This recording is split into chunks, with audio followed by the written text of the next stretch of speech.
Hi there. Are you configuring a dashboard with many elements? Well, here's a tip to quickly rename them. Let's take a look.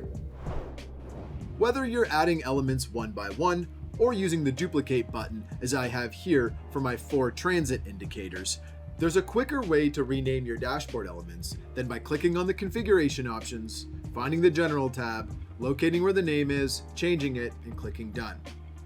From the View button in the left-hand side toolbar, you can rename each of the dashboard elements.